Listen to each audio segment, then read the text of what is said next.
म्हज्या भयणीनो आनी भावनो, जेजू देवाचो पूत ताका कित्याक धाडलो? तो एक आमकां नमुनो जावच्याक कशे भाशेन आमी बापायची भुरगीं कशी जिवंक जाय पळय ती. बापाय सोबे तो कशे भाशेन जियेतालो. ताणें फिलिपाक सांगलें, अरे तूं तर म्हाका पळयशी, तूं कोणाक पळयताय? बापाकूच पळयताय. कित्याक बाप आनी हांव एक, आनी हांव आनी बाप एक. म्हणटूच वो लागशिल्लो संबंद जेजूचो बापाय सोबे आसलेलो आनी हाका लागून तो ताचो खरो पूत. आमी पूत दो तेच भाशेन जिवंक जाय. पूण आमचे वस्तुंकी हे भाशेन जिवंक जायनासलेले.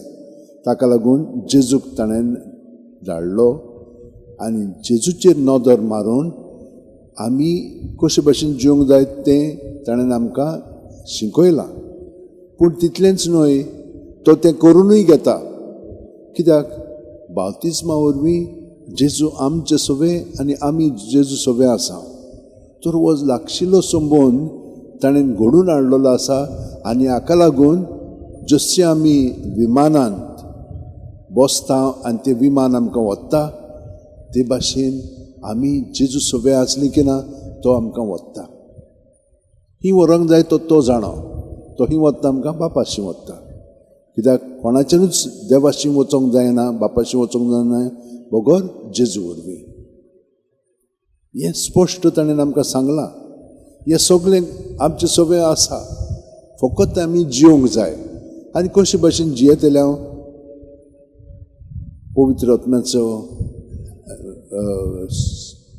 म्हणून आमकां मदत आसा, सहकार आसा. तर आमी पवित्र आत्म्याक कडेन मागचें आनी तो आमकां हे भाशेन जिवंक मदत करतलो. आमची चिंतना तो उजवाडान हाडटलो आनी त्या प्रमाणे जिवपाकूय आमकां मदत करतलो. तर आमी कोण जाता? तर जेजू सोबे आमी बापाची भुरगीं जाता आनी जेजू सोबे आमी ताचे भाशेन जियेता.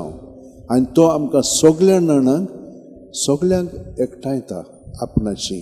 आनी हाका लागून आमचो नातो पळय आसा तो लागशिल्लो जाता. आनी एकामेकाक जशे भाशेन आमचे कुडीचे सांदे परामर्श करता, त्या प्रमाणे तो आमचे सोबे वावरून एकामेकाचो परामर्श करता. आनी हाका लागून आमी ताका सहकार करूंक जाय. हें ताच्या मोगान जिवपाचें जिवीत. हें ताणें फिलिपाक सांगलें, दाखयलें. आनी मागीर फिलीप आनी हेर सगळे धर्मदूत पळय आसात ते तेच भाशेन जेजू सोबे रावन ताचे पवित्र आत्म्याचे प्रेरणान सगळ्या जाणांक ही बरी खबर परगट्टाले. आनी तांची संख्या वाडत वेताली. कित्याक ते न्हय, जेजू तांचे सोबे वावुरतालो. हे भाशेन आमचेय सोबे उदीक आनी उदीक देवाचें राज जें आयलेलें आसा, स्थापन केल्लें आसा, तें उदीक आमी जिवच्याक आमी खुशालकायेन आमच्याच ह्या संदर्भांत जियेता पळय त्या खूब पातोक आसा. पूण तरी पूण तोय आमचे सोबे आसा. ताचे सोबे आमी रावली म्हणटच आतकांतली तो आमकां निवाडटा. आनी ह्याच संवसारांत स्वर्गांत तशें संवसारांत आमच्यान जिवंक जाता म्हणून जेजून आमकां दाखयलां. तर आमी सगळीं जाणां आमचे हात अशे जोडया, दोळे बंद करया. प्रत्येक सुस्कारान तो आमचे कुडींत मनांत आत्म्यांत येवन आमकां तो आपल्या एकवटान दवरता. आनी तो बापाक एकवटून आसा म्हणटच ताचे सोबे आमी बापाक एकवटून आसा. आनी ताणें आमकां पवित्र आत्मो दिलेलो आसा. तो पवित्र आत्मो आमकां प्रेरणा दिता. ह्या भितरल्या खोलायेच्या संबंदान आमचें जिवीत सारीत रावया. आनी दिसा दिसपटे तो आमकां अदीक आनी अदीक ताची सारकी करतलो.